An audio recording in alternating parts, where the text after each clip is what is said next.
video này cứ chung dùm bùa bong bong đại còn mình chụp ngó tiệt tông ng account Facebook thà ta account Facebook bao quát ai bạc khai page bàn ót hay account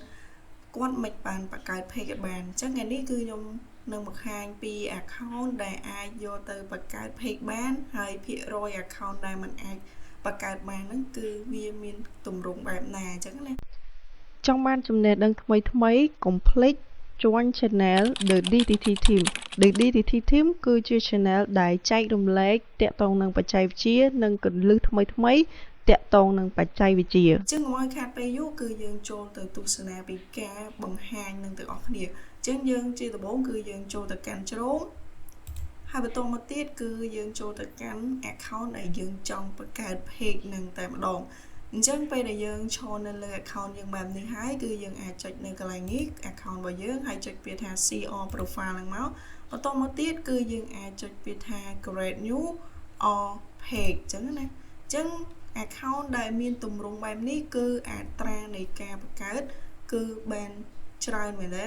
សឹងតែ 100% ហើយដែលអាចបង្កើត page បានអញ្ចឹងកន្លែងនេះគឺយើងចូលទៅដល់កន្លែងនេះគឺ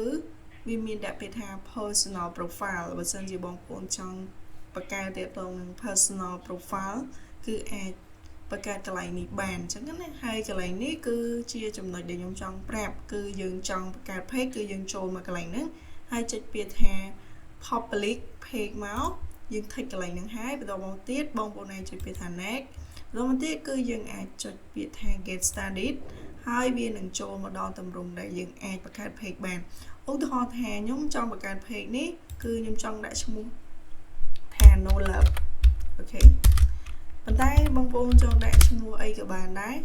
ស្រេចទៅលើបេះដូងឬក៏អារម្មណ៍របស់បងប្អូនដែលចង់ដាក់អញ្ចឹងណាហើយនេះគឺជាការឧទាហរណ៍ទេហើយមួយទៀតបើសិនជាបងប្អូនចង់រៀប page ឲ្យស្តង់ដា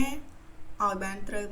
ត្រូវគឺបងប្អូនអាចចូលទៅមើលវីដេអូរបស់ខ្ញុំចែករំលែកពីមុនគឺពីមុនខ្ញុំធ្លាប់ធ្វើវីដេអូចែករំលែកហ្នឹងចឹងបងប្អូនអាចចូលទៅក្នុង channel YouTube របស់ខ្ញុំហើយអាចចូលទៅ search មើលបានអញ្ចឹងណាអញ្ចឹងកន្លែងនេះគឺខ្ញុំដាក់ពាក្យថា no love ឈ្មោះ page ហ្នឹងហើយបន្តមកទៀតគឺយើងអាចចុចពាក្យកន្លែង category ហ្នឹងយើងចង់ដាក់ពាក្យថាស្អីគេក៏បានដែរអញ្ចឹងណាឧទាហរណ៍ថាយើងធ្វើតាក់ទងនឹង music អាចដាក់តាក់ទងនឹង music brand អីចឹងទៅហើយបើតាក់ទងនឹងvlog ដាក់តាម vlog តាក់ទងនឹង real estate ដាក់តាក់ទងនឹងការលក់កៅអៅអីគឺដាក់តាមបេះដូងឬក៏អារម្មណ៍របស់បងប្អូនទៅអញ្ចឹងណាអញ្ចឹងកន្លែងនេះគឺខ្ញុំចេះតែ set ទេខ្ញុំចេះតែ set ទេឧទាហរណ៍ថាឥឡូវខ្ញុំដាក់តាក់ទងនឹង music ទៅអូខេអញ្ចឹងខ្ញុំដាក់ music video យ៉ាងមកកន្លែង category ហើយតាក់ទងនឹង bio ឬក៏ optional កន្លែងនេះគឺយើងអាចទៅ say រៀបរាប់តាក់ទងនឹង description អីផ្សេងតាក់ទងនឹង page របស់យើងអីអញ្ចឹងណាតែកន្លែងនេះយើងចង់ set ក៏បានយើងមិនចង់ដាក់ក៏បានចង់ដាក់ក៏បានអញ្ចឹងណាប៉ុន្តែកន្លែងនេះដោយសារតែខ្ញុំធ្វើការឧទាហរណ៍ទេចឹងខ្ញុំខ្ជិលសរសេរខ្ញុំខ្ជិល set វាអញ្ចឹងណាអញ្ចឹងកន្លែងនេះគឺខ្ញុំចុចពាក្យថា create post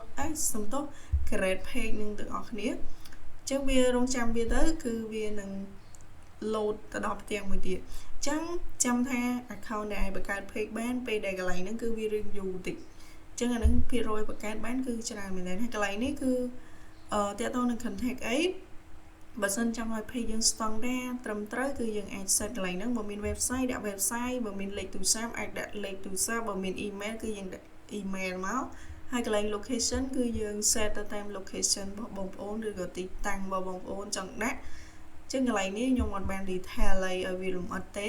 គឺអាចទៅមើលវីដេអូរបស់ខ្ញុំពីមុនបានអូខេបន្តមកទៀតគឺយើងអាចចុចពាក្យថា next កន្លែងនេះគឺយើងអាច set នៅ profile ឬក៏ cover page របស់យើងបានឬក៏ add តាក់ទងនឹងប៊ូតុងក៏បានអញ្ចឹងណាអញ្ចឹងកន្លែងនេះខ្ញុំខ្ជិល set ដោយសារតែឧទាហរណ៍ទេអញ្ចឹងខ្ញុំចុចពាក្យថា next បន្តមកទៀតបើសិនជាបងប្អូនមាន WhatsApp អីគឺអាចដាក់លេខ WhatsApp ដើម្បីឲ្យគេងាយស្រួលតាក់ទងបងប្អូនអញ្ចឹងណាតែបើសិនជាអត់មានទេអាចចុចពាក្យថា skip មកបន្តមកទៀតគឺកន្លែងនេះតាក់ទងនឹងinvite friend អញ្ចឹងបើសិនយើងចង់ invite friend របស់យើងមក like page របស់យើងគឺយើងអាចចុច invite friend បានតែកន្លែងនេះគឺខ្ញុំសូមរំលងដែរអញ្ចឹងយើងចុចពាក្យថា next មកកន្លែងនេះគឺគេសួរយើងថាយើងចង់ឲ្យមាន notification page យើងអត់អីអត់អញ្ចឹងណាអញ្ចឹងកន្លែងនេះយើងមិនខ្វល់អីច្រើនទេយើងចុចពាក្យថា done មក គឺវារួចរាល់ហើយអញ្ចឹងណាគឺយើងរងចាំវាគឺយើងទទួលបាន page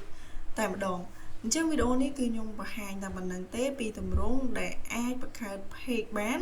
ហើយបើសិនជាបង account របស់បងប្អូនអត់មានទម្រង់ដូចខ្ញុំបញ្ជាក់ខាងលើហ្នឹងទេឬខាងមុនហ្នឹងទេ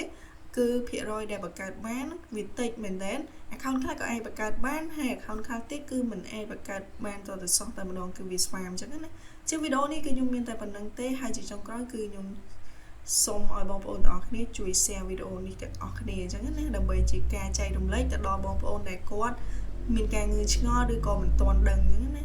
អញ្ចឹងជួបគ្នានៅវីដេអូក្រោយ